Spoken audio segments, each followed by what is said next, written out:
राम जपो रे प्राणी, अब तो सुन ले राम कहानी। कच्छ मच कूरब ना होते, धौल धरनी नहीं धानी। चंद सूरज दो दीपक ना थे पवन और पानी। भाई कच्छ मच ये कूरब ना होते, धौल धरनी नहीं धानी। चंद सूरज दो दीपक ना नहीं थे पवन और। गीता 18 के श्लोक नंबर 62 में भगवान स्वयं कह रहे हैं कि अर्जुन उस परमेश्वर की शरण में जा जिसकी कृपा से परम शांति व शाश्वत स्थान अर्थात सतलोक को प्राप्त होगा। वो परमेश्वर कौन है, कहां है, कैसा है, जानने के लिए कृपया अवश्य सुनिए जगत गुरु तत्वदर्शी संत रामपाल जी महाराज के अमृत वचन। जरने बैठ तपे पच अग्नि, उर्दमुख झूल झुलावे हैं। ज्ञानी पुरुषा तो निकट न जावे, ये मूर्खों को रीझ रे जावे हैं। कोई तो झरने में बैठ जाते हैं, शीतल जल ऊपर से गिरता है। जनवरी का महीना और ये अक्षेत्र हरियाणा, राजस्थान, पंजाब, उत्तर प्रदेश, इसमें शीत लहर चलती है। और ये ढोंगी लोग क्या करते हैं, एक तिपाई सी बना लेते हैं, उसके ऊपर एक मटका रख लेते हैं बहुत बड़ा, और उसमें 1000 छिद्र कर लेते हैं और 100 मटके पानी के भरवा कर रख लेते हैं शाम को। और वो 12 बजे या 1 बजे रात्रि में शुरू करवाते हैं। उठा कर मटके उसमें डालने जाते हैं और वो नीचे बैठ जाता सुल्फा पी के या कोई भांग पी के। वो पड़ा रहे, फिर एक बार सुनो पाचा से सारा कितना देर वर्ष उसके ऊपर डालने जाओ पानी, को क्या असर होना। तो लोग ने सोचा रहे तेरा गजब हो, ये कमाल की बात है भाई। ओहो देखी से पो में हम तो रजाई भी ओढ़ रहे, सर्दी लग गए और यो। अब वो ला के घूटी बैठ जाए, पड़ा रहे शराबी सारी रात के बिगड़ा उसका, तड़के फिर उठ के झाड़ी का पल्ला चल पड़ता है। तो ऐसे ही ये लोग भकाया करते थे, मूर्ख बनाते थे हमारे को। और फिर 5 धोने लगा कर जून के महीने में, जेठ में 40 दिन तप पाए। वो ड्रामा इस दास ने एक बार फिल्मबद्ध करवाया था। हमारे गांव दनाना गांव में एक बल्लेगिरी महाराज रिंडाना में, उसका बोलबाला ज्यादा था, फिर दनाना भी बढ़ो लिया उसने। तो उसने वहां लगाया फिर 40 दिन का ड्रामा। 5 धोने लगा कर शुरुआत तो करते हो 5-5 उपलों से, अगले दिन फिर एक एक बढ़ाते चले जाते हैं उसमें। तो बीच सी का समय था जब वो अच्छा ढेर सा हो रहा था उनका। हमारा एक भक्त उसकी फिल्म बढ़वा के लाया। वो क्या करे था कि एक बाल्टी में पानी और राख घोल के पूरे शरीर पर ऐसे लीप ले, जैसे गायरा लिपया करें, पूरे शरीर पर एक लंगोट सा बांध कर बैठ जाता। और जो इतनी लंबी लंबी उसके बाल थे या जटा, उनको बाल्टी की उस राख में पानी में नू कर कर कति भेक गच करके उसने, और उसको ऐसे बांध लेता। और अग्नि जला दी जाती 5 दोनों में, बीच में उसके बैठने का स्थान। और जब वो उपले धुआं बंद हो ले, आग निकल के जब वो बैठे, उपलों की आग और उसके ऊपर तुरंत ही राख आ जाती है। और वो राख आती चली जाती है, ऊपर से राख ढक लेती है, उस आंच को आगे नहीं आने देती। तो कुछ देर जब तक उन आंच रहे उसकी अग्नि की, तब तक तो वो इतना ऊपर का गारा लीप रखी राख की, वो तब तक वो गारा सी सूखा, इतने वो गोस्या की जो उपलों की राख है वह उसकी आंच ने कम कर दे। और फिर भी उसको कहीं लगती है बाद में जो गर्मी, तो वो बाल खोल लिए उसने, वो पूरा पूछड़ था। और जिधर भी उसके आंच लगे, जैसे इस साइड में लगी तो ऐसे कर लेगा उसको थोड़ी देर ऐसे करके, वो गारा सी गिल्ला पानी से गिल्ला था ही, तो पहले लपेटी हुई राख को गिल्ली कर देता। अगर पेट पे उसके आंच लगे है तो ऊपर नो करके, मुंह का भी ऐसे करके, पेट को ऊपर नो करके उसने फिर पीछे न कर ले, फिर वो कमर पर घिसा दे साइड में। तो ऐसे उसने 3 घंटे ड्रामा प्रतिदिन किया। और बड़ी जनता, बड़ी बाड़ी बेटी उसका चौगरदा गीत गावे, उसकी परिक्रमा करें। अरे तेरा गजब हुई। उससे शास्त्र विरुद्ध साधक की इतनी महिमा बाण बेटियां जावर चौगर दो उसके गीत गाँव और उसकी परिक्रमा करें और उनसे फल मांगे।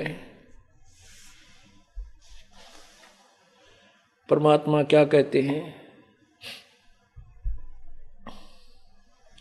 झरने बैठ और तपे पंच अग्नि, 5 दुनिया में तपते हैं जो। उर्द मुख झूल झुलावे हैं, ज्ञानी पुरुष तो निकट न जावे, मूर्खों को रीझ रे जावे हैं। जिनको ज्ञान हो गया यथार्थ वो तो उनका निकट नहीं जाओ, वो तो बोली मूर्खों को राजी करे बैठे हैं, उनसे माया लूट लेते हैं। उसने फिर क्या किया, 4 लाख रुपया आए उसके पास, जब उसने 40वें दिन अपना ड्रामा बंद किया।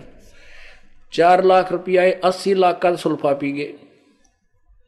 उनका फिर आपस में जूत बाजा।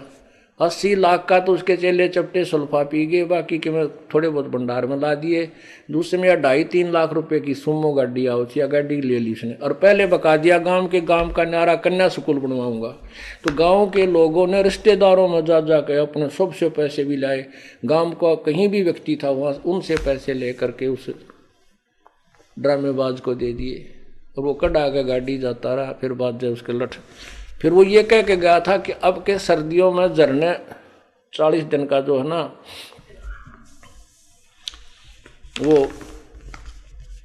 जलधारा का साधना करूंगा। जैसे आप मैंने बताया वो मटका ऊपर रखे, तपाई रख के वो फिर ऊपर धारा चले जा। तो फिर गांव वाले ने बोले कान दे उसकी टांग तोड़ांगे। वो फिर नहीं आया, किसकी जलधारा करे था, उसका काम पूरा हुआ। तो यहां परमात्मा कहते हैं ज्ञानी पुरुष तो निकट न जावे, ये तो मूर्खों को रीझ रे जावे।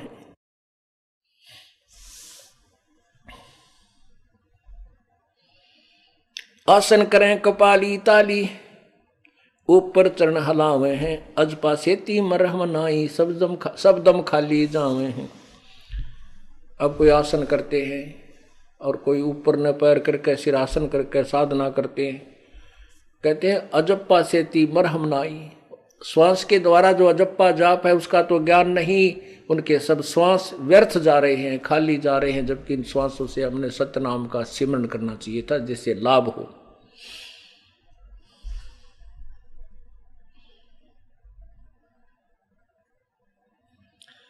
त्रिकाली आसन करें फिर 12 तिलक बनावे हैं, जल के मच्छा मुक्ति ना होवे, जो निस्तिन पर भी नहावे हैं। ओह, कुछ ऐसे हैं कि वे 3 समय स्नान करते हैं, भक्ति करते हैं जब 3 समय,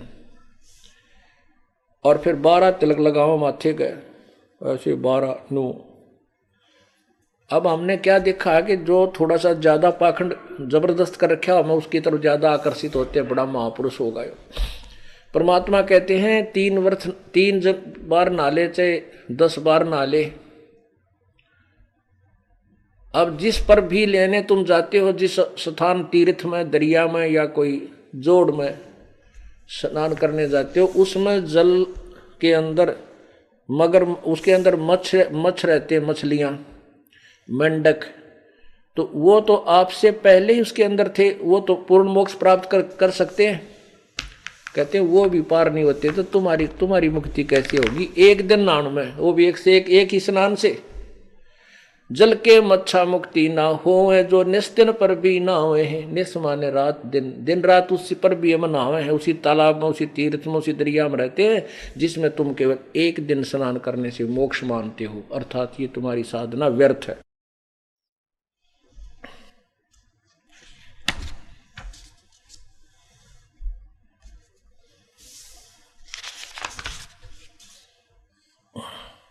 कार्तिक मास महात्म नाम है, गया प्रयागों पिंड भरवावे हैं। रचना राम रट्याना कोई, अगली पिछली सब ही खोई। ओए परमात्मा क्या कितना निर्णय दे रहे हैं कि कोई कार्तिक मास में 1 दिन पूर्णमासी को गंगा घाट पर नहा कर मोक्ष मानते, और कोई गया या प्रयागों में पिंड भरवाने से अपने और पितरों की गति मानते।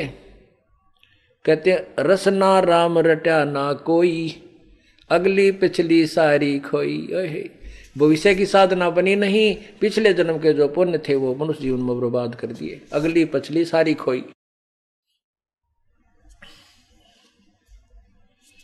पांडे पाठ पढ़े बहु भांति, ये हैं जम किंकर के नाती। सूतक पातक जिमन जावे, ये 7 जन्म सुख करके पावे।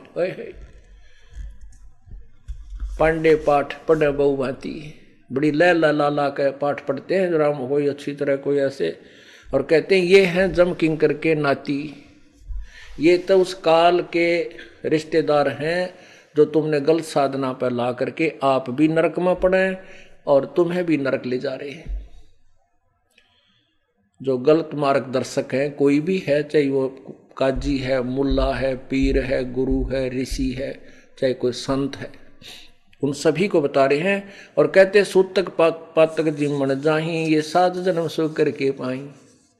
सूतक कोई बालक हो जा तब ये जावे खाने के लिए, और कोई मर जा तब भी ये जावे खाने के लिए। कहते हैं 7 जन्म लगातार सुअर के प्राप्त करोगे तुम, तुम्हारे साथ वो ब्रह्म माटी हो, क्योंकि तुम अधिकारी नहीं हो, तुम्हारे पास यथार्थ भक्ति विधि नहीं है, तुम गुमराह कर रहे हो, आप पाठ पढ़ने या करने के अधिकारी नहीं हो।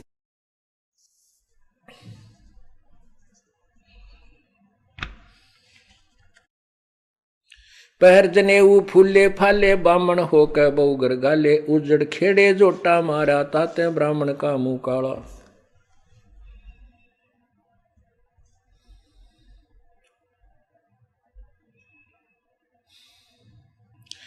रगीव शाम अथर्वण भाखे, लादे बैदर टट्टू हाके। खरकी जोन धरोगे देही, भूल गरे हो सबद स्नेही। साना मुर्का प्रहलाद बंधाया, भक्ति हेत पांडे नी पाया। हिरणा को छाती तोड़वाई, ब्राह्मण बाणा क्रम कसाई। अब क्या बताते हैं कि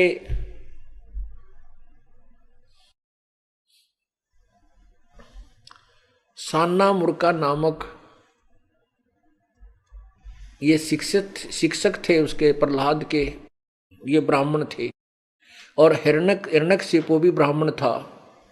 हिरण्यकशिपु भी ब्राह्मण था, यानी आप हिस्ट्री देखना कि शुरुआत कहाँ से होती है। ब्रह्मा जी के वंशजों के आगे चल के 2 भाग हो जाते हैं, एक शंकराचार्य के शिष्य हो जाते हैं और एक इसके बृहस्पति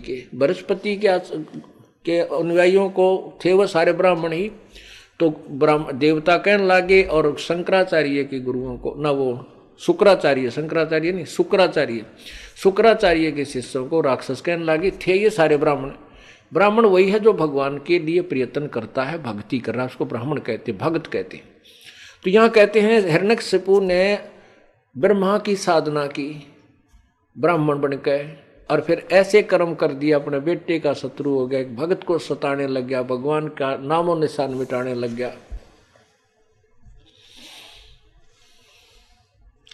रावण ब्राह्मण बहुत तप कीना, महादेव की दीक्षा लीना।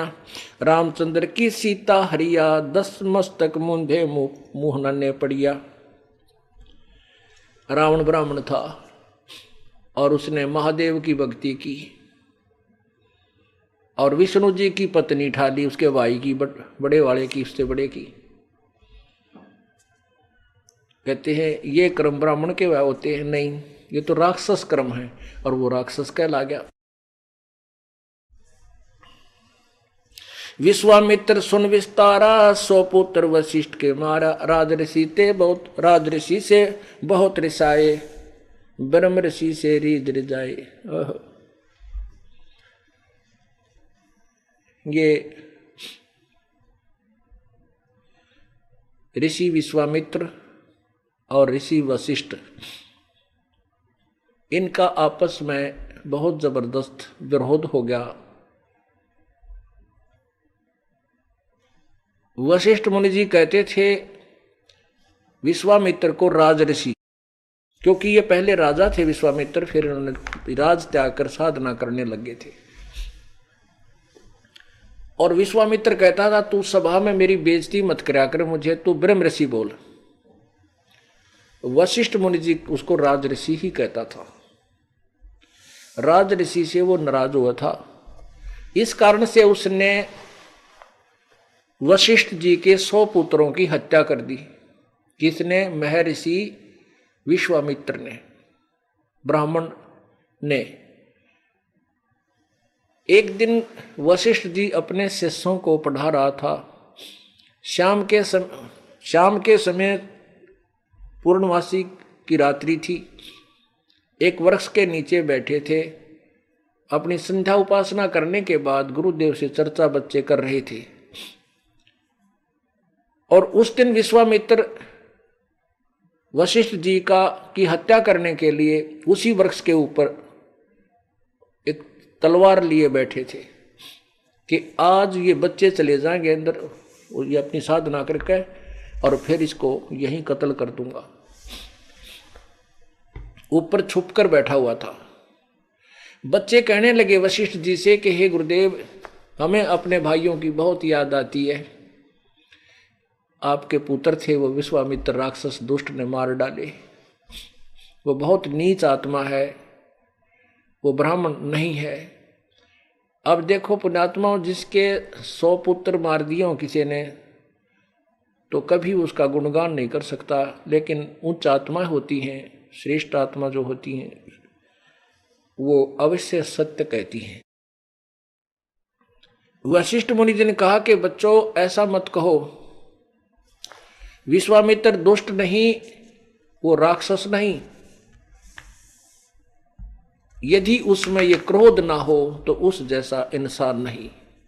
वो बहुत अच्छी आत्मा का आदमी है। उसमें राग द्वेष, ये मान बढ़ाई, अगर ये ना हो तो उस जैसा इंसान नहीं। अब अपने शत्रु से अपनी प्रशंसा सुनकर हिरण उस विश्वामित्र के हाथ कांप गए और वहीं से पैर ऊपर से ही टहनी पकड़कर नीचे छलांग लगा दी और चरणों में वशिष्ठ जी के चरणों में गिर कर और फूट फूट कर रोने लग गया। ने बोला, मुझे माफ कर दो महापुरुष, आप सचमुच महान हो। तब उस वशिष्ठ जी ने कहा था कि उठो ब्रह्म ऋषि। तब उसने कहा, वशिष्ठ जी ने कहा कि आज तू ब्रह्म ऋषि हो गया, तेरे अंदर से राग द्वेष और ये दुष्टता खत्म होगी। आज तेरा हृदय रो पड़ा। और जब तक इंसान के अंदर परमात्मा के प्रति रोना नहीं आता, वो भक्त नहीं बना है। तो परमात्मा उसी का भी विचार दे रहे हैं। विश्वामित्र सुन विस्तारा, 100 पुत्र वासिष्ठ के मारा। राज ऋषि से बहुत रिसाए, ब्रह्म ऋषि से रीझ रिजाए। ये भी वेदा है। कहते हैं इतना साधक था। विश्वामित्र की और वशिष्ठ जी की बहुत दिनों से शत्रुता चल रही थी।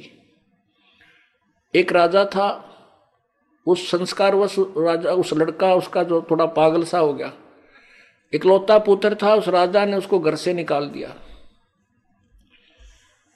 उधर से विश्वामित्र, इन ऋषियों की बिरानमाटी काल ने कैसे कर रखी थी। विश्वामित्र घर छोड़कर और जंगल में रहे था, वहां से भी छोड़कर और दूसरी जगह चला गया।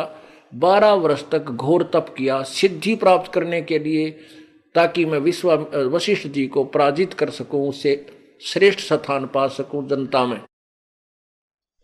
उस 12 वर्ष के दौरान एक दुर्भिक्ष गिरा, बहुत बुरा हाल हो गया।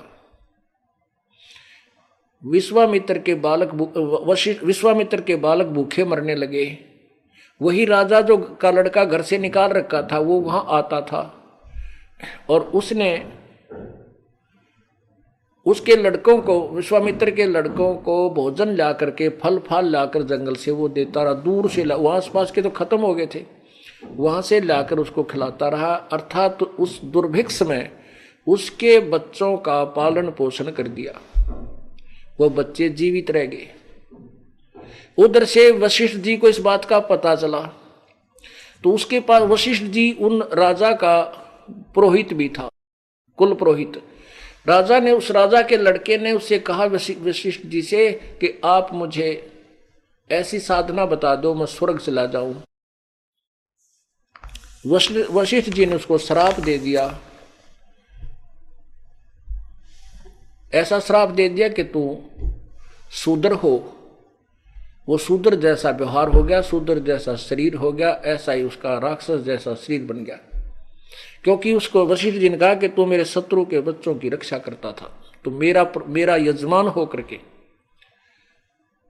अब ऐसी आग थी इन ऋषियों में, ये बता पा रहे होंगे, चाहे इन्होंने पर्वत तोल दिए और चाहे सारे समुद्र पी लिए, ये मोक्ष नहीं प्राप्त कर सके। ये सिद्धि कोई और वस्तु है, परमात्मा का पाना वो साधना न्यारी है। विश्वामित्र वापस आया 12 वर्ष वहां कठिन तप करके। उसकी पत्नी ने सारा दुखड़ा रोया कि हे ऋषि जी, आप तो वहां चले गए और पीछे से ऐसा अकाल गिरा, हम तो त्राही त्राही होगी थी।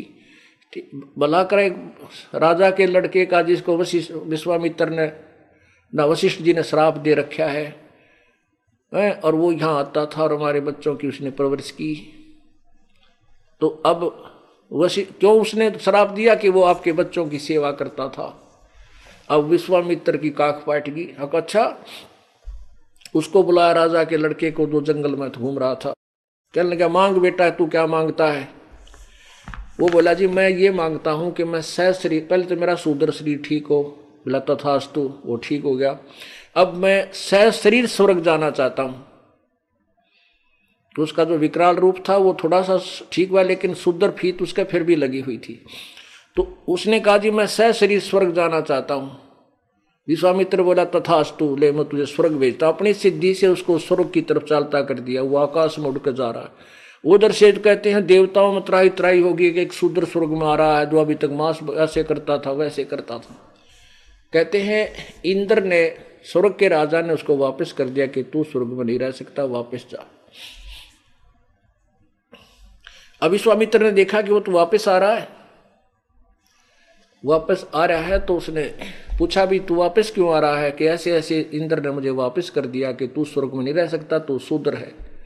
उसको वो नीचे आया, उसको शूद्र से ठीक किया और फिर कहा कि अब तू चल वापस, और कहा कि इसको वहां नहीं जाता है तो मैं अलग से एक स्वर्ग बनाता हूं। विश्वामित्र ने अपनी जो 12 साल डले ढोकाया था वो काल ने वहां बर्बाद करवा दी, इसकी उजड़वा दिया पल्लाकती। उसने कहता मैं नारा स्वर्ग बनाता हूं। उधर से इंद्र को चिंता होगी कि तो भाई काम बिगाड़ेगा, एक और छाती पर शत्रु हो जाएगा, दूसरा हमारी लड़ाई रहा करेगी।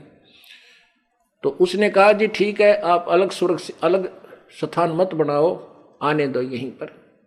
वो वहीं स्वीकार कर लिया। अब क्या बताते हैं, विश्वामित्र सुन विस्तारा, 100 पुत्र वासिष्ठ के मारा। इतना योगी साधक दुनिया तो यू सोचा वैसे ऐसा महापुरुष नहीं, और फिर ऐसे जुल्म कर दिए। उस ऊपर न्यारा स्वर्ग बनाने की शक्ति रखने वाले ने 100 पुत्र बाल हत्या कर दी। बड़े बड़े बालक ने तो कसाई भी ना मार सके, वो भी डरेगा एक भाई इस छोटे नाजुक बच्चे ने क्या मारूं। शत्रु भी नहीं मारा करता है। और उस ब्राह्मण बाणे के यानी उस भगत ने, उस ऋषि ने वो 100 बालक काट डाले। और ऐसा साधक इतने अलग से इतनी शक्ति भी प्राप्त कर ली। कहते हैं ये काल का जाल है भाई, ये भी बैदा है, बैदे से भेद अलहदा। बैदा क्यों जाने हम सतगुरु बैठे न्यू जाने। हम तो इन्हें पुरानी के माना थे ऋषियों ने, ये तो कति नरक के गामी थे, नरक के भागी थे। वहीं कमाई करी और दूसरी जगह उसको बर्बाद कर डाला। वो थोड़ी बहुत स्वर्ग जाने की थी, वह भी नष्ट कर ली।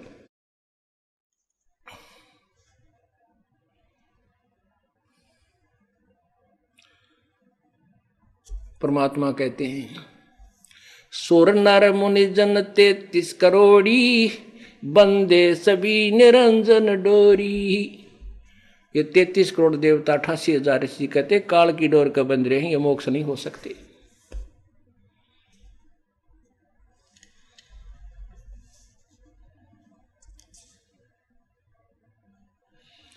अब क्या बताते, मुसलमान मद्दारी रौला, भूल गए हैं मुर्शिद मौला। अब मुसलमान भाइयों के विषय में परमात्मा कह रहे हैं यो भी एक मदारी जैसा रोड़ गदौड़ है, ये भी पूर्ण परमात्मा के विषय में परिचित नहीं है।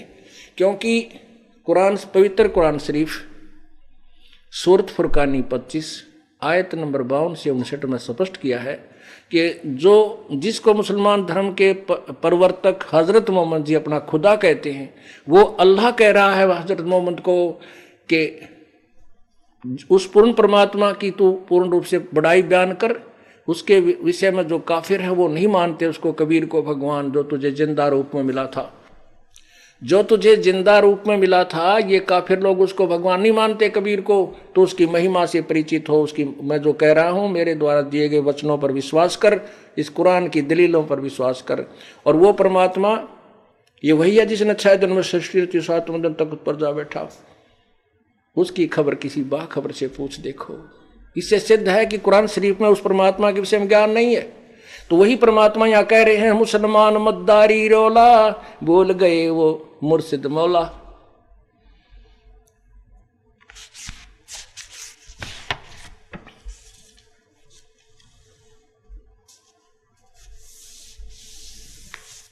अब इसके बारे में शाम को आपको सत्संग में सुनाएंगे। अब परमात्मा हमें ये बताना चाहते थे कि भाई जैसे मैं अपनी साधना कर रहा हूं, परमात्मा के कोई संतान नहीं थी, कोई उनका पत्नी नहीं थी, ना उनके कोई माता पिता थे। नीरोनीमा नामक एक जुलाहा दंपत्ति उनको उठा ले गए थे। परमात्मा ने सतलोक से आकर स्वयं ही बालक रूप धारण किया था और 2 मरे हुए लड़कों को, बच्चों को जीवित करके अपने साथ रखा था। एक का नाम कमाल था, एक लड़के का और लड़की का नाम कमाली रखा था। यानी एक परिवार भी जोड़ कर दिखाया कि मैं सह परिवार रहा। परिवार के लिए मैंने ताना कपड़ा बुनकर उनका रोजी रोटी परवरिश भी की और भक्ति भी की। ऐसे तुम भी परमात्मा पा सकते हो, कहीं उन डले ढोने वालों के, उन पाखंडियों के चक्कर में आकर और जंगल में जा बैठो नहीं। कर्म सन्यासी का अर्थ होता है कर्म छोड़कर केवल हठ योग करने वाला, और कर्म योगी काम करते करते भक्ति करे। काम जैसा किसी ने शादी करवा ली या ना करवा ली, जैसे हमारे यहाँ भक्त रहते हैं सेवा, जिन्होंने अपना घर यहाँ उस घर को छोड़ के इस घर में रह रहे हैं, वो सब काम करते हैं, हर सेवा करते हैं और भगवान की भक्ति भी करते हैं, और गृहस्थी भी अपना काम भी करते हैं और परमात्मा की भक्ति भी करते हैं। ये दोनों ही मोक्ष प्राप्त करेंगे इस सत्य साधना से। बोलो सतगुरुदेव। कर जोरूं विनती करूं, धरूं चरण पर शीश, गुरु राम देवानंद जी महाराज ने दियो नाम बख्शीश। कोटि कोटि सिजदा करूं, कोटि कोटि प्रणाम, चरण कमल में राखियो मैं बांधी जाम गुलाम। कुत्ता तेरे दरबार का, मोतिया मेरा नाम, गले प्रेम की जेवड़ी, जाखे चौं जाऊं मैं, तो करो तो बावड़ू, और दूर दूर करो तो जाऊं, जो रखो तो ही रहूं, जो देवो सो खाऊं। जय इब के सतगुरु मिले, सब दुख आँखों रोए, चरणों ऊपर शीश धरूं, कहूं जो कहनी होई। कबीर गुरु जी मिलेंगे, पूछेंगे कुशलात, आद अंत की सब कहूं, अपने दिल की बात। गुरु जी तुम न भूलियो, चाहे लाख लोग मिल जाए, हमसे तुमको बहुत है, तुमसे हमको नाई। तुम्हारे विसारे क्या बने, किसकी शरण में जाऊं। शिव बिरंच मुनि नारदा, तिनके हृदय न समाऊं।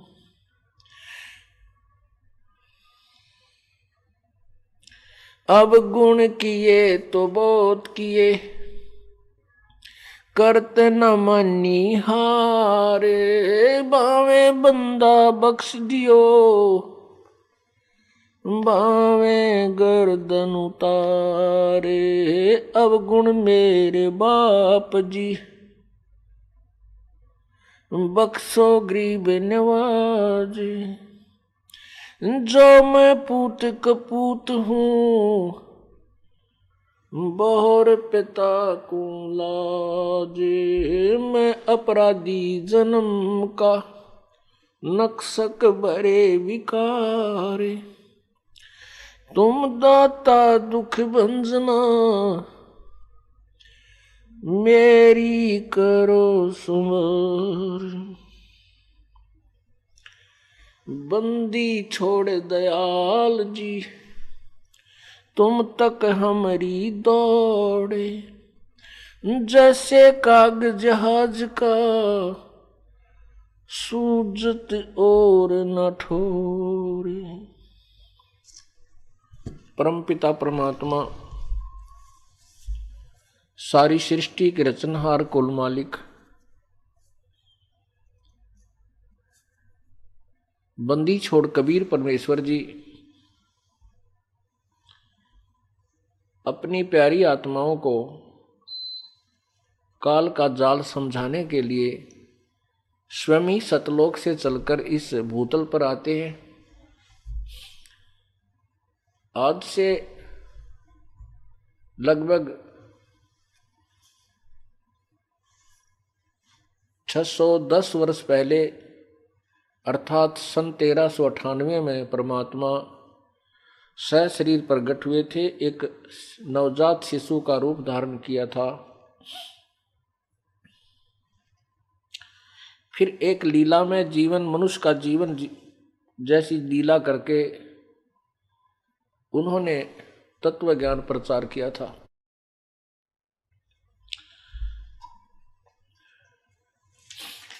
उसी तत्व ज्ञान के दौरान प्रचार के समय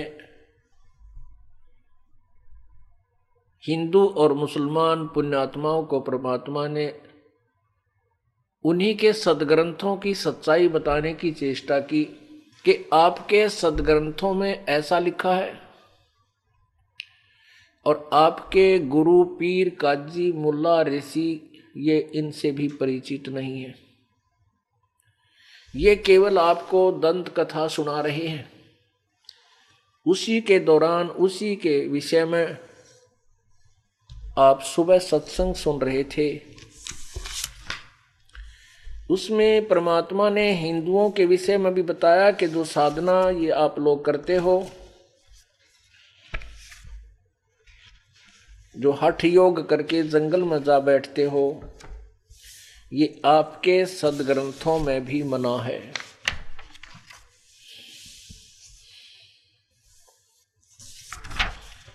और आप इसको सहर्ष कर रहे हो।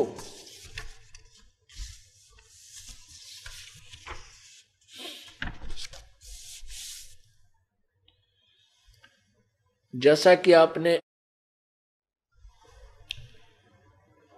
पवित्र श्रीमद् देवी भागवत अर्थात देवी पुराण में पढ़ा, प्रथम स्कंद अध्याय नंबर 4 पृष्ठ 28-29 पे भगवान विष्णु खुद कह रहे हैं कि मैं घोर तप करता हूं। नारद जी बता रहे हैं कि मेरे पिता ब्रह्मा जी ने भगवान विष्णु को घोर तप करते हुए देखा। उनसे पूछा कि आप खुद भगवान हो, सारे देवों के देव हो, आप किसकी भक्ति कर रहे हो? तब उन्होंने बताया कि मैं तो ज्यादा समय तप करने में लगा रहता हूं, हठ योग। जबकि हमारे पवित्र सदग्रंथ पवित्र गीता जी हमें बताती है कि तप करना ये हठ योग है। देखिएगा गीता जी अध्याय नंबर 4 के अध्याय नंबर 3 में आप देखिएगा श्रीमद् भगवत गीता अध्याय नंबर 3।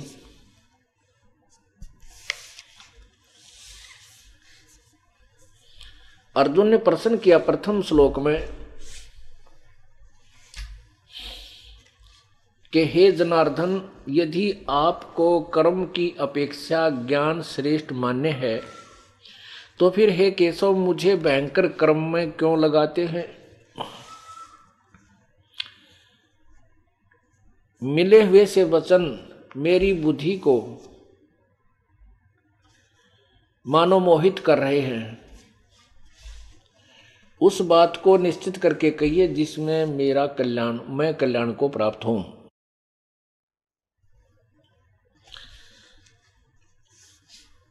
अब गीता ज्ञान दाता ने उत्तर दिया अध्याय नंबर 3 के श्लोक 3 में, हे निष्पाप, इस लोक में दो प्रकार की निष्ठा मेरे द्वारा कही गई है।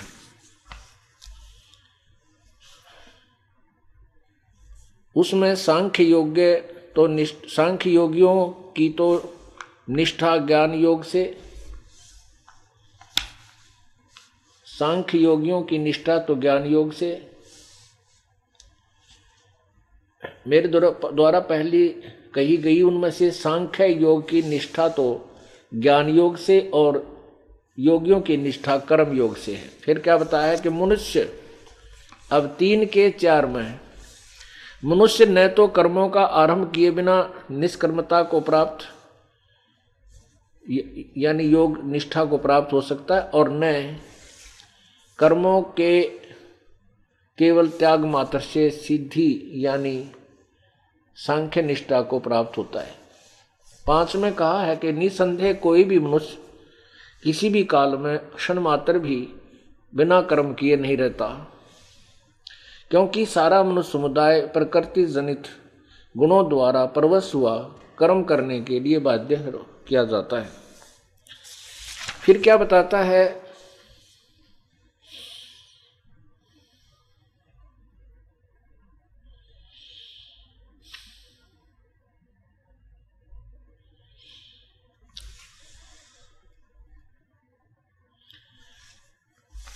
अध्याय नंबर 3 के श्लोक 8 में कहा है,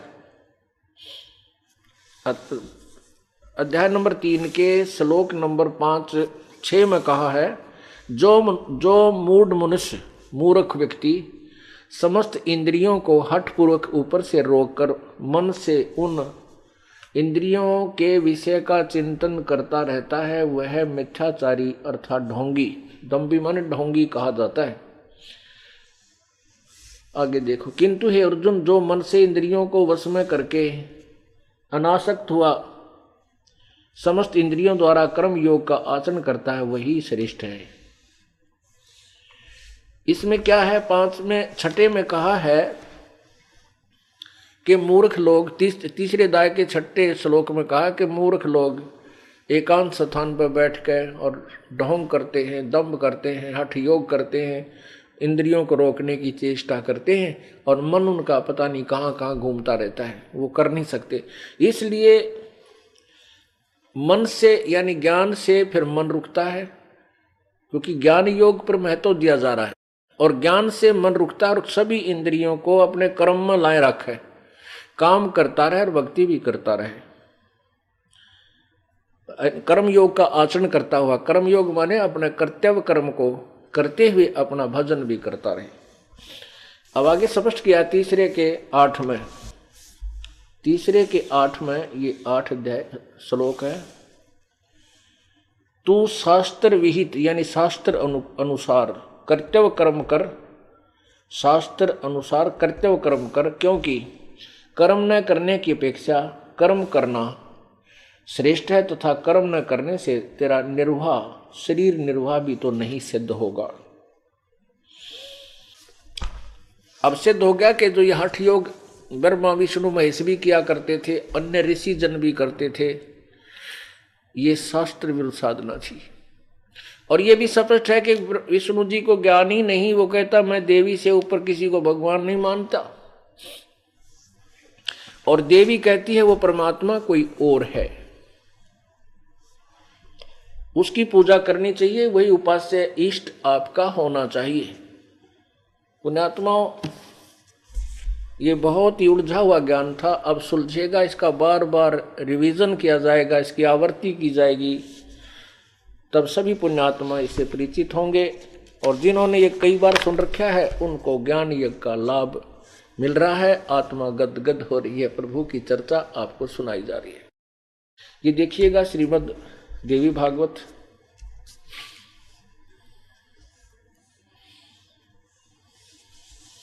ये गीता प्रेस गोरखपुर से प्रकाशित है।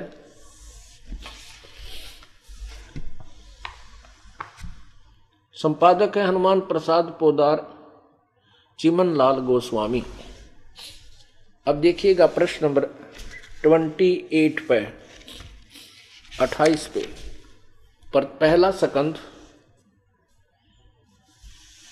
पृष्ठ 28। 27 पर आप देखोगे, 27 पर लिखा है, ये अध्याय 1 और 3 तक का विवरण ऊपर हो चुका है। इससे आगे चौथा अध्याय प्रारंभ होता है। इस चौथे अध्याय के 28 पृष्ठ पे तीसरे सकंद में, ना पहले सकंद में, पहला सकंद, यहां देखिएगा। नारद जी ने कहा, महाभाग व्यास जी, तुम इस विषय में जो मुझसे जो पूछ रहे हो, ठीक यही प्रश्न मेरे पिताजी ने भगवान श्री हरि से किया था।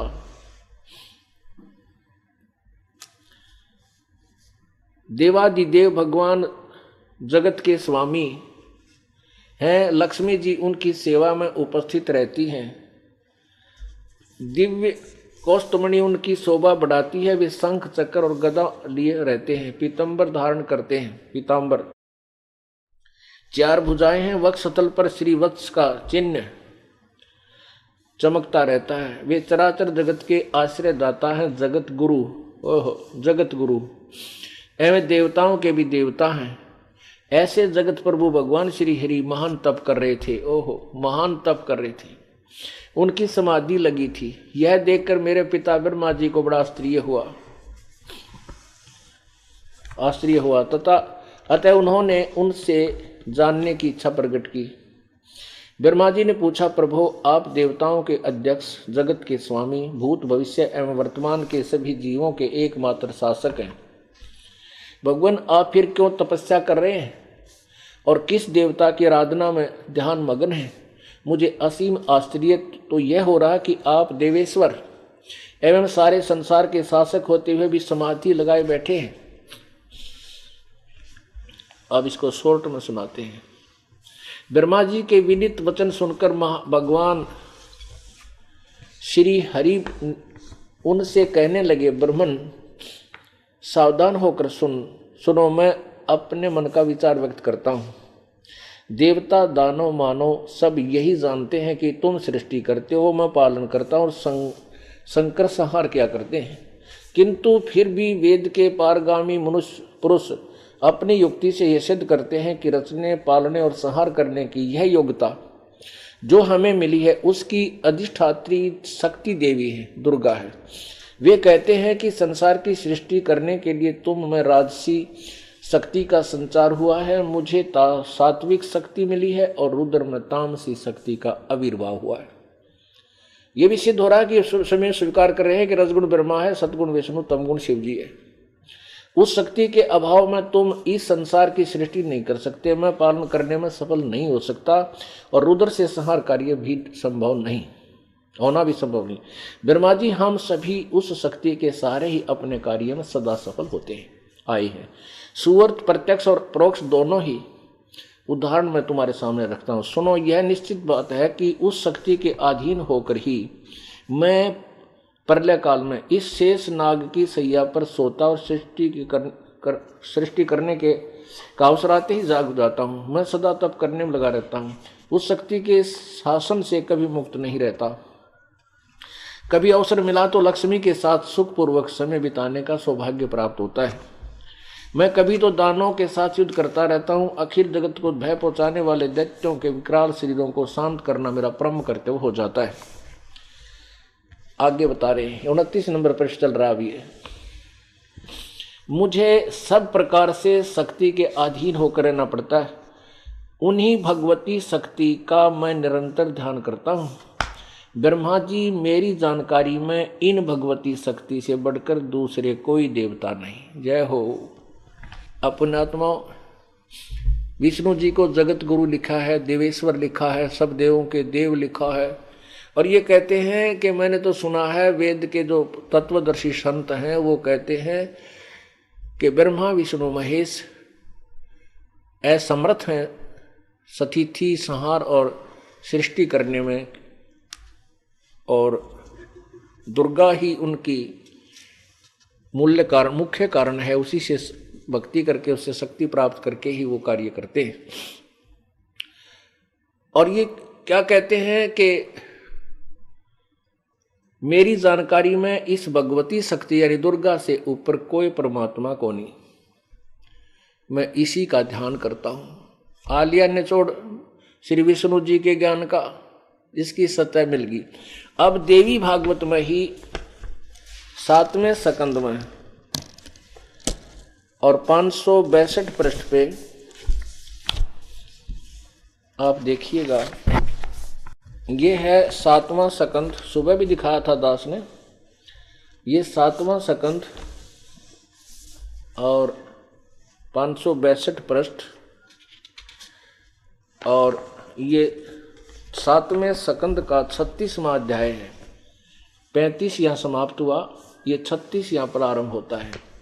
अब देवी कह रही है, श्री देवी जी कहने लगी, पर्वतराज इस प्रकार युक्त होकर मुझ ब्रह्म रूपा देवी का ध्यान करें। यह ध्यान आसन पर भली भांति बैठकर अतुकी भक्ति के साथ करना चाहिए। अब देखो देवी क्या भ्रमित कर रही है, देवी के ज्ञान की सतह की देख लो।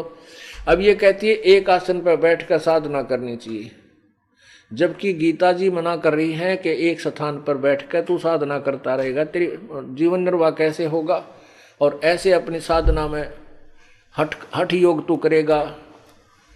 कर्म अपने इंद्रियों को रोकने की चेष्टा करते हैं, वो ढोंगी लोग होते हैं।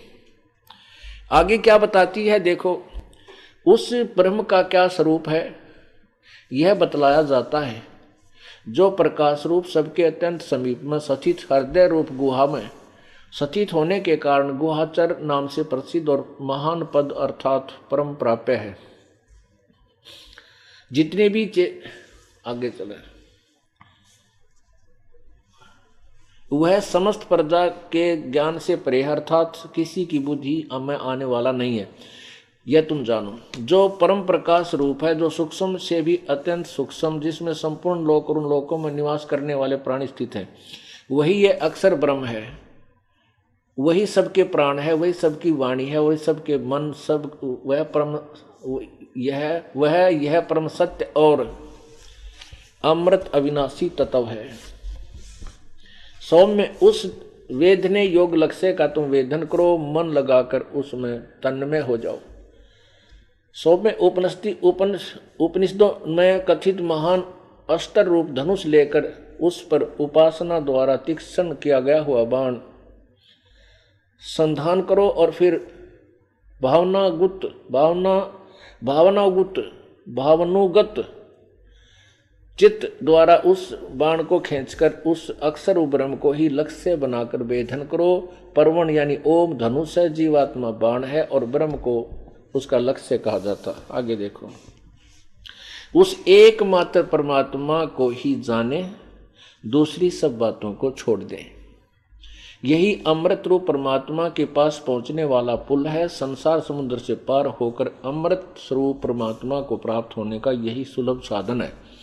जिस प्रकार रथ के चक्कर में लगे आरे होते हैं, उसी प्रकार शरीर की संपूर्ण नाड़ियों हृदय में एकत्रित है, और उस हृदय में ही विविध रूप में प्रकट होने वाले परब्रह्म संचरण करता है, अंतर्यामी रूप से वर्तमान रहता है। उस आत्मा का ओम के जाप के साथ ध्यान करो। इससे अज्ञान में अंधकार से सर्वथा परे और संसार समुद्र से पार जो ब्रह्म है उसको पा जाओगे, तुम्हारा कल्याण हो। अपने आत्माओं,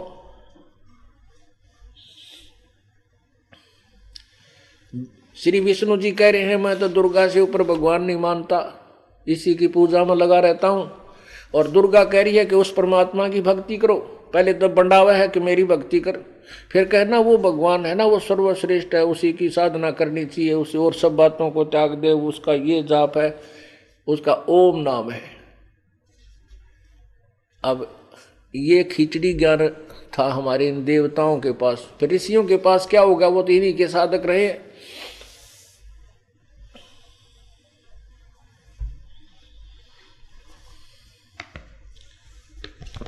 आगे देखो 563 पर लिखा है, यह वह सबका आत्मा ब्रह्मलोक रूप दिव्य आकाश में स्थित है, यानी एक देशीय है और ब्रह्मलोक में रहता है।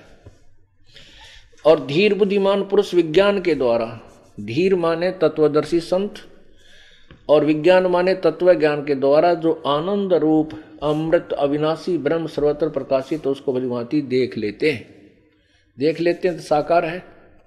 उस कार्य कारण रूप पुरुषोत्तम को देख लेने पर इस जीव के हृदय की गांठ अविद्या छूट जाती है, सारे संशय नष्ट हो जाते हैं और सब शुभ अशुभ कर्म क्षीण हो जाते हैं, यानी पाप नष्ट हो जाते हैं। वह निर्मल और निष्कलंक ब्रह्म प्रकाश में प्रकोश दिव्य परम धाम में विराजित है। शुभर सर्वथा विशुद्ध और पूर्ण प्रकाश में वस्तुओं को का भी प्रकाशक उसे आत्मज्ञानी पुरुष ही जानते हैं। वह स्वरूप प्रकाश सब प्रकाश रूप परम धाम में परमात्मा में न यह सूर्य प्रकाशित होता है, न चंद्रमा या तारे ही प्रकाशित होते हैं, न यहाँ वहाँ से ये बिजलियाँ चमकती हैं। फिर उस अग्नि की तो बात ही क्या, उसके प्रकाशित होने पर उसी के प्रकाश से सब प्रकाशित होते हैं, उसी के प्रकाश से संपूर्ण जगत प्रकाशित।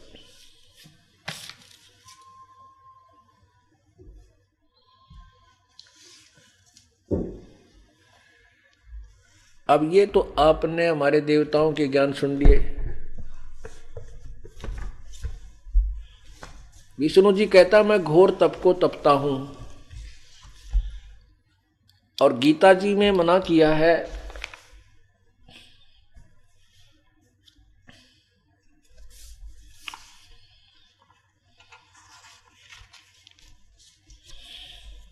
ये देखना, गीता जी अध्याय नंबर 17, ये वही पवित्र गीता जी अध्याय नंबर 17 और श्लोक नंबर 3-4 में देखें, 5 में।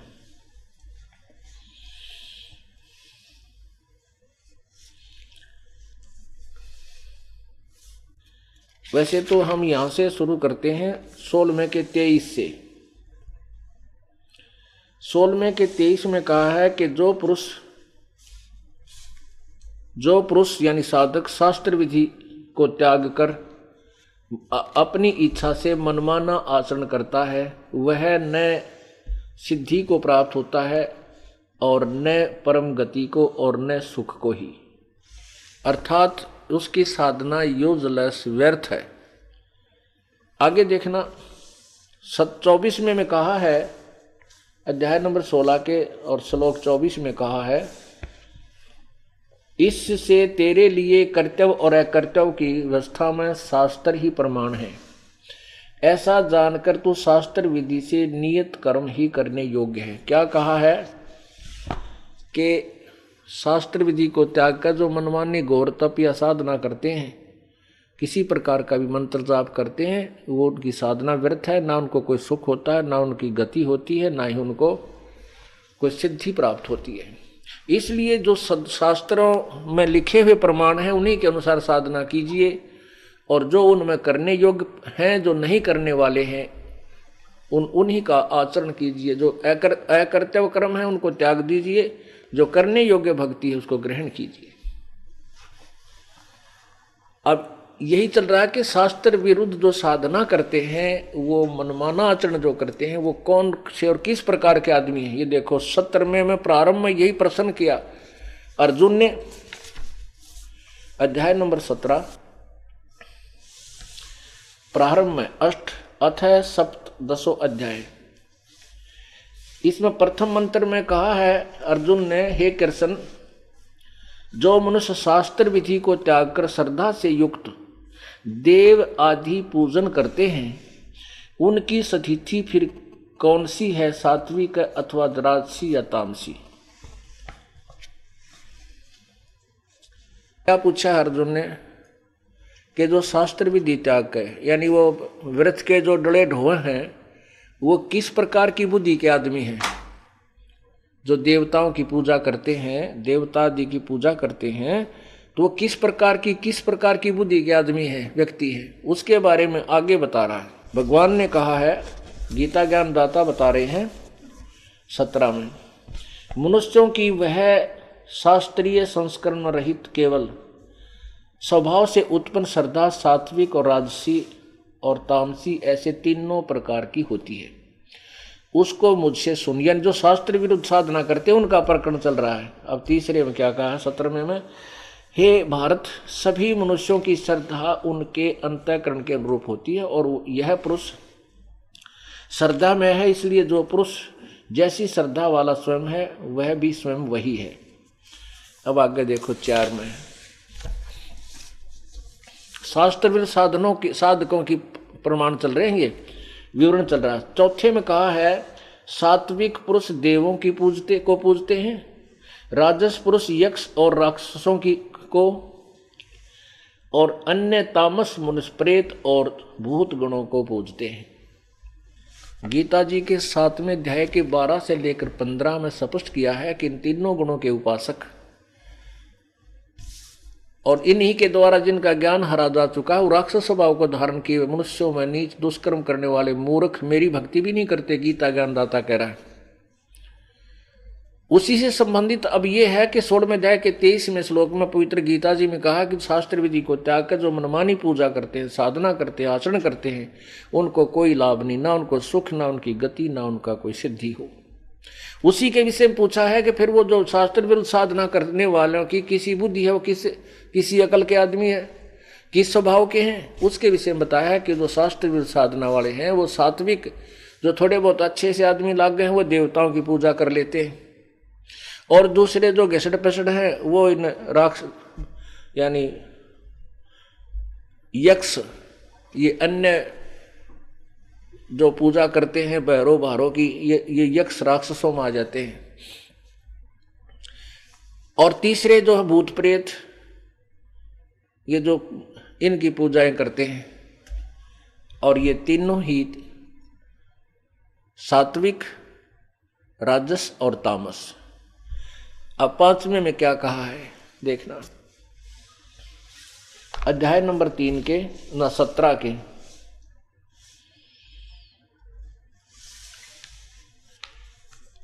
श्लोक नंबर 5, ये 4 आपने पढ़ लिया। 4 में आपने पढ़ा कि सात्विक पुरुष देवों की पूजा करते हैं, जो ठीक सी बुद्धि के ठीक से आदमी लगे हैं वह देवताओं को पूजते हैं, और राक्षस पूजते हैं। राजस पुरुष यक्ष और राक्षसों की पूजा करते हैं। अन्य तामस मनुष्य प्रेत और भूत गणों की पूजा करते हैं, पितृपात्रों की। 5वें में कहा है, जो मनुष्य शास्त्र विधि से रहित केवल मनमाना कल्पित घोर तप को तपते हैं, दंभ और अहंकार से युक्त एवं कामना, आसक्ति और बल के अभिमान से भी युक्त,